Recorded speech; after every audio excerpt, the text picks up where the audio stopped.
अस्सलामुअलैकुम my social media family. उम्मीद करती हूँ कि आप सब लोग हिफ्ज़-ओ-अमान से होंगे, खुशबाश होंगे। नई रिसर्च और नई खबरों के साथ फिर से आपकी खिदमत में हाजिर हो गई हूँ।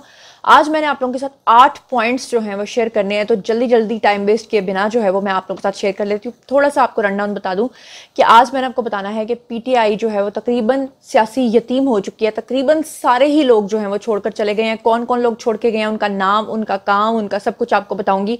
इसके अलावा आपको बताऊंगी कि ज़मान पार्क से 8 अफराद गिरफ्तार हुए हैं और वो 8 अफराद कौन है, उनका ताल्लुक कहाँ से निकला है, वो आपको बताऊंगी। मौलाना तारिक जमील के हवाले से भी एक खबर है, वो भी मैंने आपको बताना है। इसके अलावा मैंने आपको बताना है कि यहूदी लॉबी प्रॉपर तरीके से एक्टिव हो चुकी है खान साहब के लिए, और उसमें जमाइमा खान जो हैं वो पेश हैं और अब तक क्या कर चुके हैं, और इसमें शहबाज गिल की कितनी बड़ी साजिश शामिल है, ये भी आज के वीडियो में आपको बताऊंगी। इसके अलावा मैंने आपको अली जैदी से लेकर परवेज खटक तक की सारी कहानी जो है वो आज के दिन आपको बतानी है। शीरी मजारी के हवाले से भी कुछ खबरें आपके साथ शेयर करनी है और आपको दिखाना है कि कैसे माजी में वो मजाक उड़ाती रही मरियम नवाज का, बदतरीन मजाक, और आज खुद ये सब लोग जो हैं वो बदतरीन मजाक का खुद निशाना बन रहे हैं। इसके अलावा मैंने आज आपके साथ एक खबर शेयर करनी है और वो बड़ी ही इंपॉर्टेंट खबर ये है कि खान साहब ने हमारा जो न्यूक्लियर प्रोग्राम है इसको बेच दिया था। क्या ऐसा था या ऐसा नहीं था, उसके हवाले से भी मैंने कुछ खबरें शेयर करनी है। उसके अलावा जो अदाकार शान हैं, जिनके बारे में खान साहब का एक वीडियो बड़ा मशहूर हुआ था जिसमें वो कहते थे कि शान ने मेरा जो इंटरव्यू लिया था उसमें उसने लाइट ठीक तरह से नहीं की थी, उसको तो लाइटिंग करनी नहीं आती। तो शान साहब का भी सॉफ्टवेयर जो है वो अपडेट हो गया है, वो मैंने आपको दिखाना भी है, सुनाना भी है, बताना भी है। और इसके अलावा जो है कुछ और खबरें भी मैंने आज आपके साथ शेयर करनी है। इसलिए सुकून माहौल ते मिठे चौल आराम नाल बैठो ते आराम नाल सुनो मेरा व्लॉग, ताकि सारी खबरें जो है वो एक ही वीडियो में आपको मिल जाए। तो चलिए शुरू करते हैं पहले पॉइंट से। तो जनाब, पहला पॉइंट ये है कि खान साहब की पार्टी जो है वो सियासी यतीम हो चुकी है। इस वक्त ज़मान पार्क अगर आप जाएंगे तो आप देखेंगे कि वहां पर सिर्फ आपको टेंट नजर आएंगे, खाली कुर्सियां नजर आएंगी, कव्वे नजर आएंगे या दरख्त नजर आएंगे। उसके अलावा आपको पूरा ज़मान पार्क बिल्कुल खाली नजर आएगा। कोई वहां पर आपको यूथिया नजर नहीं आएगा। और मैं तमाम ओवरसीज यूथियों से रिक्वेस्ट करती हूँ कि वो जो कहते थे कि खान हमारी रेड लाइन है, तो पाकिस्तानी जितने भी थे जो यूथिया थे उन सब ने अपनी जो सोशल मीडिया जो अकाउंट्स है वो ही डिलीट कर दिए हैं डर के मारे, जब से उन्होंने देखा कि आर्मी एक्ट के तहत जो है मुकदमा दर्ज हो रहे हैं। और खास तौर पे जब से हमारे अफवाज पाकिस्तान ने ये कहा है कि हम जियो फेंसिंग करेंगे और हम सबकी डिटेल्स निकलवाएंगे, तो उसके बाद तमाम ये जितने भी यूथियाज हैं इन्होंने जहां जहां पोस्ट लगाई हुई हैं उन सबको डिलीट करके, अपने अकाउंट्स को डिलीट करके ये लोग भाग गए हैं। तो ओवरसीज जो लोग हैं, खान साहब कहते हैं कि जहाद हो रहा है, तो जहाद के लिए जरूर ज़मान पार्क आएँ, उनका इंतजार हो रहा है। अच्छा, इसके बाद मैं आपको बता दूं कि खैबर पख्तूनख्वा से शहराम खान है, जिनके वालिद जो हैं उस्मान तरकई जो हैं एमएनए रहे हैं, और ये शहराम खान जो है इनका ताल्लुक भी पीटीआई से है। इन्होंने भी पीटीआई छोड़ने का ऐलान कर दिया है। इसके अलावा आजम सवाती के वारंट गिरफ्तारी जारी हो गए हैं। थोड़े दिन पहले आपने सुना होगा कि खान साहब की एक ऑडियो लीक हुई थी जिसमें वो खातून वजीर को बार बार ये कह रहे थे कि आजम सवाती से रब्ता करो। हालांकि आजम सवाती ये वाले आजम सवाती नहीं थे, वो कोड नेम था किसका, बंदयाल साहब का। क्योंकि जितने भी जजेस होते हैं, चीफ जस्टिस होते हैं, इनका कोड नेम इन्होंने आजम रखा होता है। सवाती उन्होंने वैसे ही साथ लगा दिया था, इसलिए उस चक्कर में अब आजम सवाती जो है वो भी फंस गए, क्योंकि आजम सवाती कह रहे हैं तू चंगा खान मेरा नाल है, तो नाल मैनू भी फंसा रहे हैं। बहरहाल, साथ ही मैं आपको बता दूं कि सिर्फ आजम सवाती के वारंट गिरफ्तारी जारी नहीं हुए, बल्कि इससे पहले कितने सारे लोग जो हैं इस वक्त जेलों में हैं। खैबर पख्तूनख्वा भी मैंने आपको बता दिया है। अली जैदी साहब के बारे में मैंने आपको बताया था कि उन्होंने प्रॉमिस किया था कि वो इमरान खान से लाताल्लुकी का इजहार करेंगे, लेकिन उनकी हिम्मत नहीं हुई। एन मौके पर आकर उन्होंने ये कह दिया कि वो मेरे लीडर रहेंगे, और उसके बाद फौरी तौर पे उनको जो उनके घर में नज़रबंद किया गया था उनको वहां से उठाकर जेल जो है वो सखर या जैकबाबाद की जेल है वहां पर उनको मुंतकिल कर दिया गया था। और उसके बाद उनकी जेल से तस्वीर आई है, यकीन करें देखकर बड़ा दिल दुखा है कि वो किस हालत में और किन हालतों में बैठे हुए हैं। इसके अलावा पीटीआई के रुकने सिंध असम्बली हैं जी इमरान अली शाह, उन्होंने भी पार्टी छोड़ने का ऐलान किया है। इसके अलावा डॉक्टर अमजद हैं, उन्होंने भी पार्टी छोड़ने का ऐलान किया है। इसके अलावा परवेज खटक हैं, उन्होंने पहले पार्टी से लाताल्लुकी का इजहार किया, फिर खबरें आई कि उन्होंने पार्टी छोड़ दिया, और उसके बाद परवेज खटक साहब ने जो है ना वो अपनी बड़ी ज़बरदस्त किस्म की मंतक देते हुए एक नई बात, एक नया शोशा छोड़ा। उन्होंने कहा कि जी अगर हमारी पार्टी के ऊपर यानी कि तहरीक इंसाफ के ऊपर कोई पाबंदी लग भी गई तो हम क्या करेंगे कि नए नाम से एक नई पार्टी रजिस्टर करेंगे और फिर हम लोगों से वोट मांगेंगे और लोग हमें वोट देंगे। तो ये तो देखेंगे कि अब इनका सॉफ्टवेयर प्रॉपर तरीके से अपडेट होता है कि नहीं, क्योंकि मुझे परवेज खटक की बहुत फिक्र है, क्योंकि जैसी उनकी सेहत ना ऐसी ही सेहत मेरी है। तो यकीन करें मेरे जैसा बंदा तो एक आज मुझे इंजेक्शन लगा तो यकीन करें 4 घंटे तो मैं रोती रही कि हाय मुझे इंजेक्शन लग गया। तो परवेज खटक जैसे बंदे जो हैं वो कैसे इतनी मार सहेंगे, कैसे वो अपना सॉफ्टवेयर अपडेट कराएंगे। अच्छा जी, इसके अलावा मैं आपको बता दूं कि सदाकत अली अब्बासी के बारे में भी खबरें आ रही थी कि उन्होंने पार्टी छोड़ दी है। वैसे मुझे उनको मैसेज करना चाहिए था, मुझे उनसे पूछना चाहिए था, मैं उनसे राब्ते में हूँ, लेकिन मैंने अनफॉर्चुनेटली आज उनसे नहीं पूछा। लेकिन खैर, आप लोगों ने मुझे बताना है। लेकिन खबरें यही हैं कि वो भी अब लाताल्लुकी का इजहार जो है वो कर चुके हैं। शफकत महमूद साहब जो हैं वो वाहिद PTI के ऐसे रहनुमा और वजीर हैं जो ना पुलिस को मतलूब है, ना कोई उनको पकड़ना चाहता है। और कोरोना के दिनों में उन्होंने जो स्टूडेंट्स को बड़ी छुट्टियां दी थी, उस वजह से जो है ना बस स्टूडेंट्स उनके लिए दुआएं मांग रहे हैं। इसके अलावा वो कोई ना लेने में, ना देने में, ना 3 में, ना 13 में। शफकत महमूद साहब। अच्छा, अमीन असलम जो हैं, जो कि PTI के रहनुमा हैं, उन्होंने भी छोड़ दी है पार्टी। और सुकून माहौल थे मिठे चोल। और बात कर लेते हैं जी शीरी मज़ारी साहिबा की। शीरी मज़ारी की बेटी जो है बड़ा रोई और उनके आंसू देखकर मुझे मेरा दिल भी पसीजा। लेकिन फिर जब मुझे याद आया कि शीरी मज़ारी को उनकी बेटी ने कहा कि मैंने बड़ी मुश्किल से आपकी ज़मानत करवाई है, जब वो दोबारा भी अरेस्ट अभी उन्होंने होना था तो ज़मानत करा के जब वो आई तो उनको मना किया उनकी बेटी ने कि अम्मा हुन विक्ट्री साइन नहीं बनाना। लेकिन अम्मा बाज नहीं आई। अम्मा ने फिर आके कहा विक्ट्री विक्ट्री विक्ट्री। उसके बाद शीरी मज़ारी को दोबारा से जो है वो गिरफ्तार कर लिया गया। अच्छा, अब शीरी मज़ारी जो है वो बड़ा बदतरीन किस्म की तनकीद का निशाना बनाती थी मरियम नवाज़ को। मुझे याद है कि मरियम नवाज़ साहिबा जो हैं, उनकी जब वालदा का इंतकाल हो गया था तो उनकी वालदा की कब्र के ऊपर बैठी हुई थी और उनकी तस्वीर जो है वो उनके जो सोशल मीडिया अकाउंट्स हैं उस पर आई थी कि मरियम नवाज़ अपनी वालदा की कब्र पे बैठी हुई हैं। तो शीरी मज़ारी साहिबा ने ट्वीट करके मरियम नवाज़ का मजाक उड़ाया था। यहाँ पर आपको उनका वो ट्वीट नज़र आ रहा होगा जिसमें उन्होंने दिखाया था कि मरियम नवाज़ जो है वो भीख मांग रही हैं और भीख देने वाला कौन है? इमरान खान। यानी इस हद तक तज़हीक का निशाना बनाया जाता रहा है माजी में इन लोगों को। तो इसी तरह से अब कितने सारे लोगों ने जैसे कि पार्टीज छोड़ दी हैं, कई लोगों के जो है सॉफ्टवेयर अपडेट हो गए हैं। तो उसी में सफ़े अव्वल हमारे मुल्क के जो अदाकार हैं जी, अदाकार शान का सॉफ्टवेयर भी अपडेट हो गया है। ये बड़े मगरूर किस्म के इंसान हैं और आर्टिस्ट भी बड़े मगरूर हैं और अक्सर बड़ी तनकीद करते हैं। पिछले दिनों खुद भी तनकीद का निशाना बनते रहे हैं। खान साहब को इतना खुल के सपोर्ट करते हैं कि आपको पता है कि जो कोर कमांडर हाउस जला है वहाँ पर जितने भी मीडिया पर्सनस और जितने भी शोबिस से ताल्लुक़ रखने वाले लोग हैं वो सब आर्टिस्ट वहाँ पर गए थे। तो शान वहाँ पर नहीं थे, लेकिन अब फाइनली शान का सॉफ्टवेयर भी अपडेट हो गया। क्या कह रहे हैं खुद सुन लीजिए। मेरी जान पाकिस्तान, मेरी शनाख्त का मान पाकिस्तान। हमारी शनाख्त कायम है हमारे इत्तेहाद पर, हमारी यूनिटी पर। अगर आज हम अपनी यूनिटी खो देंगे तो हम अपनी शनाख्त खो देंगे। ये वक्त है कि हमें पाकिस्तान के झंडे के तले एक होना है। पाकिस्तान का जर्रा जर्रा, ईंट ईंट, जंगल जंगल, दरिया दरिया, दरख्त दरख्त सब हमारा अपना है। जब भी हम इसे कोई नुकसान पहुंचाते हैं दिल खून के आंसू रोता है। पाकिस्तान को जोड़ना है, तोड़ना नहीं।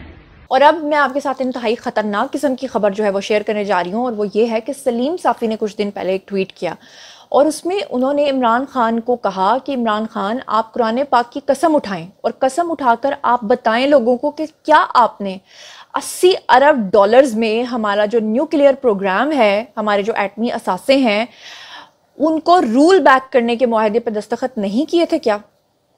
ये लाइन पढ़ने के बाद तो मेरे पैरों के नीचे से ज़मीन निकल गई। हालांकि मैं इस बात को मानती हूँ कि ऐसा कभी भी नहीं हो सकता कि जिस मुल्क पाकिस्तान में आप रहते हो वहां पर इस्टेब्लिशमेंट की मर्जी के बगैर आप इस तरह के कोई सिग्नेचर्स करें या आप इस तरह का कोई मुआहिदा करें जब तक कि इस्टेब्लिशमेंट उसमें इन्वॉल्व ना हो। तो यकीन करें कि ये सुनने के बाद मेरे रोंगटे खड़े हो गए कि ये 80 अरब डॉलर्स में क्या हमारा एटमी प्रोग्राम जो है वो बेचने जा रहे थे, ये क्या करने जा रहे थे। अगर खान साहब सच्चे हैं तो इसके बारे में उनको आकर ज़रूर बात करनी चाहिए, क्योंकि इस वक्त सब सोशल मीडिया पे सबसे ज़्यादा जो बात फैली हुई है वो यही फैली हुई है कि इन्होंने 80 अरब डॉलर में हमारे जो एटमी असासे हैं, जो हमारे एटॉमिक डिटरनेंस है, उसके बारे में इन्होंने किया था और उसके बारे में सौदा किया था। और उसके बारे में एक वीडियो भी मेरे पास आया है, एक वीडियो मेरे हाथ लगा है जिसमें एक गोरा खान साहब का इंटरव्यू कर रहा है और वो उनसे कह रहा है कि क्या आप एटॉमिक डिटरनेंस के बारे में जो है वो सीरियस हैं? तो खान साहब कहते हैं कि हाँ मैं सीरियस हूँ, यानी कि जब मैं इक़्तिदार में आऊँगा तो मैं क्या करूँगा, एटमी असासों को ख़त्म कर दूंगा। ये ज़रा वीडियो सुनिए। Is your goal vis-a-vis India and Pakistan nuclear disarmament? I'm completely against nuclear arms. I always have been. We've had 3 wars against India. And ever since we've had nuclear deterrent, we have had no war between the two countries. We have border skirmishes, but we've never faced war. The moment there's a settlement on Kashmir, I believe the two neighbors will live as civilized people. We will not need to have these nuclear deterrents. जी, आप लोगों ने सुना कि कितनी खतरनाक खबर है ये। मतलब हमारा मुल्क आज अगर हमारे पास एटॉमिक पावर ना होती तो आप समझें कि शाम, इराक, सीरिया, उर्दन जैसा हाल हमारा हुआ होता। अल्लाह माफ़ करे, अल्लाह रहम करे, अल्लाह कभी ऐसा ना हो। हमारा मुल्क हमेशा दिन दुगनी रात चुगनी तरक्की करे। लेकिन मुझे ये सुन के यकीन करें कि मैं हैरान परेशान रह गई हूँ। अच्छा, अब अगली बात कर लेते हैं। जैसे कि मैं आपको बता रही थी कि पीटीआई के तकरीबन सभी लोग जो हैं वो खान साहब को छोड़ के चले गए हैं। तो मैंने जैसे आपको आजम सवाती का भी बता दिया है। इसके अलावा मैं आपको बताती चलूँ कि इमरान खान को कश की गई कि आप जो है ना वो जहाज़ पकड़ें और बाहर कैं हो जाएं। लेकिन खान साहब ने फिर से खिताब कर डाला, क्योंकि खान साहब को खिताब बड़ा ज़ोर से आया होता है। जब पता है कि इदारों के साथ उनकी इस वक्त क्या मुहाज आराई है तो उनको खामोशी इख्तियार करनी चाहिए, थोड़ा सा मसले को ठंडा होना चाहिए, देना चाहिए। लेकिन खान साहब ने कहा कि जी मैं आखिरी बंदा भी अगर रह गया, मेरा कोई साथ ना देगा तो मैं ज़मान पार्क से बाहर नहीं निकलूंगा, जिसने मुझे मारना है मार दे, लेकिन मैंने बाहर नहीं जाना। एक लिहाज से तो ये खान साहब की मैं तारीफ़ करूंगी कि वो डट के खड़े हैं। मैं एक लिहाज से खान साहब की यहाँ पर बहादुरी को सलाम इस तरह से करती हूँ कि उनको पता है कि माजी में लीडरान के साथ क्या कुछ होता रहा है, लेकिन वो इस बात के ऊपर डटे हुए हैं। ये बड़ी अच्छी बात है। लेकिन बाज़ दफ़ा कुछ चीज़ों में जिदबाजी जो है वो नहीं चलती। खान साहब जो हैं उन्होंने तो कह दिया कि जी लोगों को दोबारा से मेरे लिए निकलना पड़ेगा, लोग मेरा साथ दें, लोग ये करें, लोग वो करें। और आरिफ अलवी ने कह दिया कि जनाब जिन लोगों को मारे पड़नी चाहिए, जिन लोगों ने ये सारा कोर कमांडर हाउस और ये सारे मुल्क के 3500 मकामात को जलाया है, इनको सख्त से सख्त सजाएं होनी चाहिए। और ये जितनी भी यास्मिन राशिद टाइप के लोग और जितने भी ये लोग हैं, ये सारे तो अस्पतालों के अंदर जाके पड़े हुए हैं। किसी को सांस नहीं आ रहा, किसी को एजमा हो रहा है, किसी को कुछ हो रहा है। तो मेरा सवाल यह है कि ये लोग तो डील करके फिर से ढील ले लेंगे, लेकिन ये जिन माओं के बच्चे, जिन माओं की बेटियां इस वक्त जेलों के अंदर है, उनको 8-8, 10-10 साल की जो सजाएं होंगी उसका जिम्मेदार कौन होगा? इस सवाल को मैं आप लोगों के पास छोड़ती हूँ। और फिर लोगों को सोचना चाहिए कि क्या पॉलिटिशियंस के पीछे लग के हमें पॉलिटिकल इस तरह के दंगे फसाद में शामिल होना चाहिए या नहीं होना चाहिए। और एक और बड़ी इंपॉर्टेंट खबर आपको दे दूं कि ज़मान पार्क से 8 मुश्तबा अफराद को पकड़ लिया गया है, जो नहर के किनारे किनारे, जो नहर के अंदर जो मिट्टी वाली साइड होती है ना, वहां से भाग रहे थे। अंदर पानी के अंदर जाके ना वहां से भागने की कोशिश कर रहे थे, मछली बन के तैर की कोशिश कर रहे थे। लेकिन वहां से उनको पकड़ लिया गया, क्योंकि आपको पता है कि पूरे लाहौर के अंदर सेफ सिटी कैमराज हैं और कैमराज के थ्रू जो है ना वो सबकी मॉनिटरिंग हो रही है। तो ये 8 अफराद पकड़े गए हैं। लेकिन जो असल मकसद है ना, जो कह रहे थे कि जी 40 दहशतगर्द वहां पे हैं, 40 नहीं है, 8 तो ये भागे हैं। साथ में असल में जो इनका टारगेट है ना वो है खान साहब की बहनें, क्योंकि जिसने मोर पकड़ा था ना उसने बताया कि खान साहब की बहनें हमें लीड कर रही थी। उन्होंने हमें कहा था कि ये सारा माले गनीमत है, इसे उठा के भाग जाओ। और साथ में जो खान साहब का भांजा है यानी हसन न्याजी, जिसने पेंट को ऊपर लटका के कहा था ना कि इसकी वेस्ट 50 है, अब उन्होंने उसकी वेस्ट को 50 के बराबर करना है, तो उसको उन्होंने पकड़ना है बेसिकली। तो ये भी खबर मैंने आपको दे दी। अच्छा, एक बड़ी खुशखबरी, जहाँ पे इतनी मायूस कुन खबरें आ रही हैं, तो इंतहाई बड़ी खुशखबरी ये है कि पाकिस्तान ने IMF का जो प्रोग्राम है उसको तर्क कर दिया। इसहाक डार ने साफ कह दिया है कि आज के बाद हम IMF के साथ कोई मुआहदा नहीं करेंगे। उसकी वजह क्या है? IMF जो है ये इंतज़ार में था कि पाकिस्तान कब डिफ़ॉल्ट करे, और ख़ान साहब ने आखिरी दिन जो है वो ऐलान करना था बतौर वज़ीर आज़म कि जनाब पाकिस्तान डिफ़ॉल्ट कर गया है। लेकिन पाकिस्तान 27वीं की रात को यानी रमज़ानुल मुबारक के दिन कलमे की बुनियाद पे बना था, इसीलिए अल्लाह ताला को हम पे कोई तरस आ गया, वरना हमारे करतूत तो इस तरह के नहीं है कि अल्लाह ने हमारे मुल्क को डिफ़ॉल्ट से बचा लिया। फिर उसके बाद IMF जो है उसने ऐसी कड़ी शराइत रखी पाकिस्तान को कि यहाँ तक कि उन्होंने हमारे एटमी असासों के ऊपर भी बातें करने शुरू कर दी। और ये तो टेलीविजन पे आकर इसहाक डार ने ओपनली भी कह दिया कि अब वो हमसे ये डिमांड करें, हमसे ये डिमांड करें, हर तरह की डिमांड पूरी की। पहले IMF ने कहा कि तमाम ये जो मुल्क हैं, चाइना, सऊदी अरब और रशिया, इनसे पैसे लो, पहले आप गारंटी के तौर पे पैसे लो, फिर हम आपको पैसे देंगे। इन्होंने गारंटी के तौर पे पैसे भी ले लिए। फिर उन्होंने कहा महंगाई करो, वो भी। फिर प्रॉपर्टी टैक्स की बातें हुई, पेट्रोल महंगा हुआ, सब कुछ कर दिया। एंड पे आके हमारे एटमी असासों पे आ गए। लेकिन थैंक गॉड कि मैं आपको बता दूं कि हमारे जो अब बहुत सारे लोग पूछेंगे कि अगर IMF से पैसा नहीं लेंगे तो मुल्क कैसे चलाएंगे? तो मुल्क चल रहा है अल्हम्दुलिल्लाह। मुल्क चलने के लिए बना है और मुल्क हमेशा चलता रहेगा। और जहाँ तक बात है पैसे की, तो पैसे के बारे में मैं आपको बता दूं कि रशिया और चाइना ने पाकिस्तान की खुफिया तौर पर मदद की है। वो कर्ज की मद में है, लेकिन उन्होंने ये कहा है कि आपने मेंशन नहीं करना। जैसे IMF के पैसों को आप मेंशन करते हो कि इस दफ़ा हमने इतना कर्ज उठाया है, लेकिन चाइना और रशिया की पॉलिसीज इस तरह की नहीं है कि आप उसको मेंशन नहीं कर सकते। इसीलिए पाकिस्तान के पास इस वक्त इनफ पैसा है और इसीलिए इसहाक डार ने कहा है कि अब हमें IMF की ज़रूरत नहीं है। और ये बहुत अच्छी बात है। और ये बहुत ही मुस्बत खबर है, वरना IMF के जो बातें और टारगेट्स हैं ना वो बढ़ते ही चले जा रहे थे। तारिक जमील साहब जो हैं उनके बारे में खबरें आ रही हैं कि उन्होंने भी PTI से लाताल्लुकी का इजहार कर दिया। अगर उन्होंने ऐसा किया तो ये बहुत अच्छी बात है। PTI की रहनुमा अंदलीब अब्बास का एक वीडियो आपको सुनाना चाहती हूँ जो लोगों को किस तरह से भड़का रही हैं, और अनकरीब आप देखेंगे कि अंदलीब अब्बास के इर्द गिर्द भी शिकंजा जो है वो बड़ा सख्त हो जाएगा। लेकिन पहले सुनिए कि अंदलीब अब्बास लोगों को किस तरह से भड़का रही हैं, खासतौर पर ओवरसीज पाकिस्तानियों को भटका रही हैं, गलत रास्ते पर लगा रही हैं। और वहां से जो लीड कर रहे हैं वो कौन है? शहबाज गिल। शहबाज गिल के बारे में पिछले व्लॉग में मैं ऑलरेडी आपको बता चुकी हूँ कि वो पाकिस्तान लैंड किए थे और फिर यहाँ से वापस भाग गए थे, क्योंकि खान साहब ने उनको कहा है कि इंटरनेशनल मीडिया में जाकर वहां पे प्रोपेगेंडा करने के लिए हमें तुम्हारी जरूरत है, इधर तो तुम अस्थमा के मरीज बन के वैसे ही सांस लेते रहोगे, तो तुम वापस बाहर जाओ। और बाहर जाने के असरात जो हैं वो इस वीडियो की सूरत में आपको भी नजर आ जाएंगे। Have a look. अस्सलाम वालेकुम, मैं एड्रेस कर रही हूँ अपने ओवरसीज पाकिस्तानियों को। मुझे पता है कि आप हमारी एसेट भी उतनी ही तड़प है, बल्कि ज्यादा है हमसे, क्योंकि जो मुल्क में हो रहा है, जो इस वक्त गुंडाइज्म, डाकूइज्म, फाशिज्म हो रहा है, उसकी इंतहा है। आलमी जो पूरी एक आवाज उठ रही है, उसमें ओवरसीज पाकिस्तानियों की आवाज मैं डालना चाहती हूँ। हर बंदा कंट्रीब्यूट करे, क्योंकि ये हमारे मुस्तकबिल का, हमारे मुल्क का कॉज है। जी हाँ, और साथ ही मैं आपको बता दूं कि जनूबी पंजाब के जितने भी PTI के रहनुमा थे उन सब ने भी प्रेस कॉन्फ्रेंस की और वो सब भी मुस्ताफी हो गए हैं। तो खान साहब तकरीबन अब अकेले ही रह गए हैं।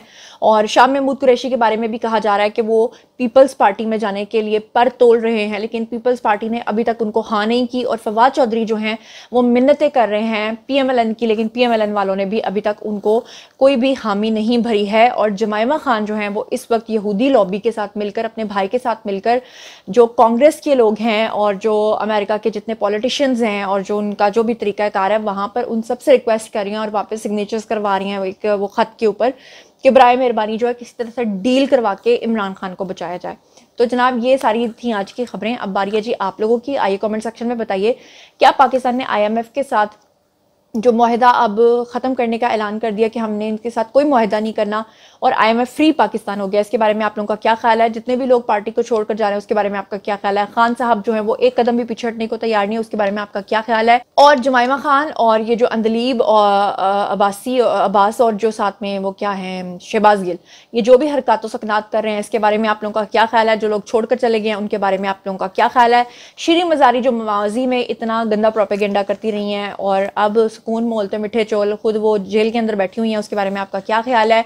और ये जो 80 अरब के अंदर पाकिस्तान का एटमी न्यूक्लियर प्रोग्राम जो है इसको बेचने के लिए खान साहब ने दस्तखत किए थे, इसमें आपको कितनी सच्चाई लगती है? खान साहब को ये सामने आकर क्लैरिफाई करना चाहिए, ये हमारा मुतालबा है। इन तमाम चीज़ों के बारे में आप लोग जो भी सोचते समझते हैं कमेंट सेक्शन में आइए शेयर कीजिए, पर्सनली जवाब दूंगी।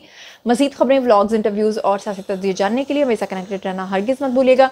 चैनल को सब्सक्राइब कर लीजिएगा। अपना बहुत ख्याल रखिएगा। अल्लाह निगहबान।